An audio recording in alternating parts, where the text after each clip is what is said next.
माननीय प्रधानमंत्री जी के आह्वान पर और माननीय केंद्रीय गृह मंत्री अमित शाह जी के मार्गदर्शन में यहाँ छत्तीसगढ़ की पूरी टीम, विष्णुदेव साय जी हमारे मुख्यमंत्री जी के नेतृत्व में हम लोग काम कर रहे हैं और बस्तर के कोने कोने तक भारत का संविधान लागू हो, इसके लिए हम सब वचनबद्ध हैं। नियत समय में सारे बस्तर के कोने कोने तक भारत का संविधान लागू होगा। बस्तर के गांव में के विकास के मार्ग पर अभी आईईडी बिछाकर रखा गया है, वो आईडी सारे दूर करके और बस्तर के गांव तक विकास की गंगा पहुंचेगी। यही छत्तीसगढ़ की सरकार का संकल्प है। इसमें जवानों के शौर्य, जवानों की भुजाओं की ताकत पर बारिश में भी नक्सलवाद के उन्मूलन का काम हुआ है। बहुत अच्छी पुनर्वास नीति के साथ, जिसमें जो भी पुनर्वास करना चाहते हैं उनके लिए पूरे रास्ते खोल कर रखे हैं सरकार ने, और बहुत अच्छी पुनर्वास नीति के साथ हम काम कर रहे हैं। अभी मैं आपको बताते हुए मुझे प्रसन्नता है कि आज स्वतंत्रता दिवस के दिन मैं आपसे ये बता रहा हूं कि पुनर्वास करने वालों की संख्या गिरफ्तार होने वालों की संख्या से ज्यादा हो गई। आज के दिन ही पिछली बार 15 अगस्त को और इस बार फिर से 15 अगस्त को 29 नए ऐसे गांव जहां कभी तिरंगा नहीं फहरा था, आज वहां पर भी तिरंगा फहराया गया है। तो ये क्रम आगे जारी रहेगा। नियत समय में हम पूरे बस्तर से लाल आतंक को से मुक्त करेंगे बस्तर को। और इसमें मैं आपसे विशेष रूप से कहना चाहता हूं कि बस्तर जिस नाम से है, बस्तर संभाग पूरा आप कहें, लेकिन बस्तर जिला है, वह जिला स्वयं अब माओवाद प्रभावित जिले के से अलग हो गया है।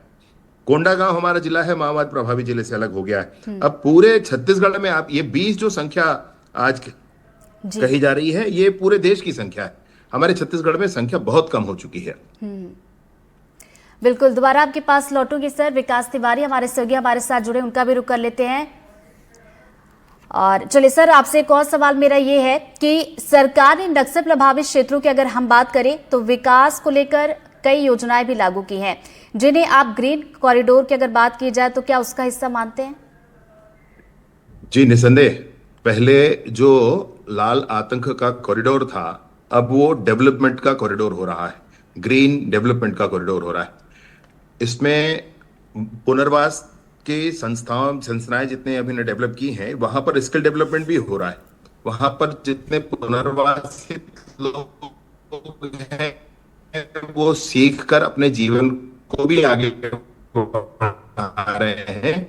साथ ही साथ जितने भी कैंप अंदरूनी क्षेत्र में लगाए गए हैं, सभी के 10 किलोमीटर के रेंज में हैं, जिसकी पूर्णता वहां पर करनी, काफी आगे भी हम बढ़े हैं।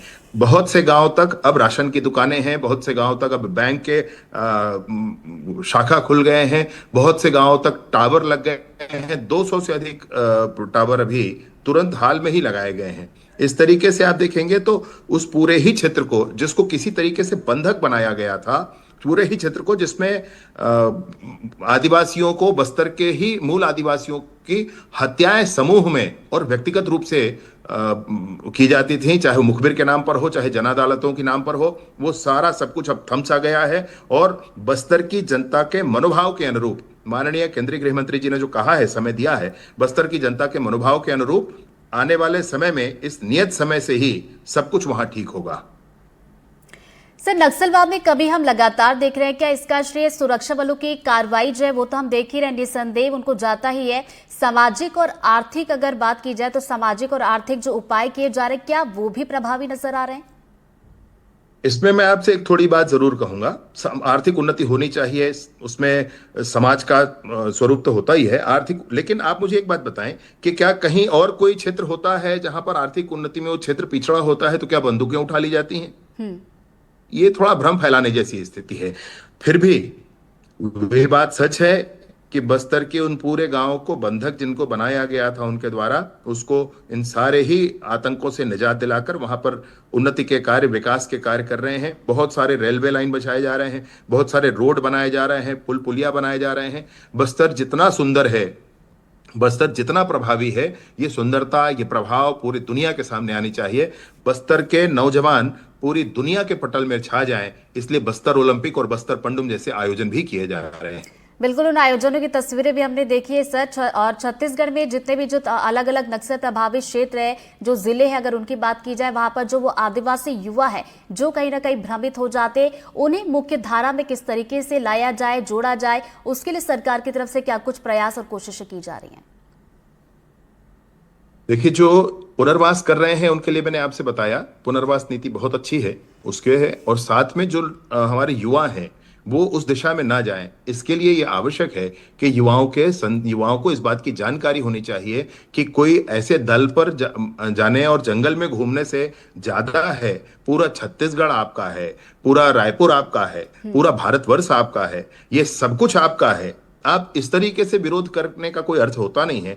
मूलतः मैंने देखा है, हजारों से मिला हूं, तब आपसे ये बात कह रहा हूं कि उनको पता ही नहीं होता कि वो क्या कर रहे हैं। उनको भ्रमित करके ना पढ़ पाए इसलिए 20-200 स्कूल बम से उड़ाए थे।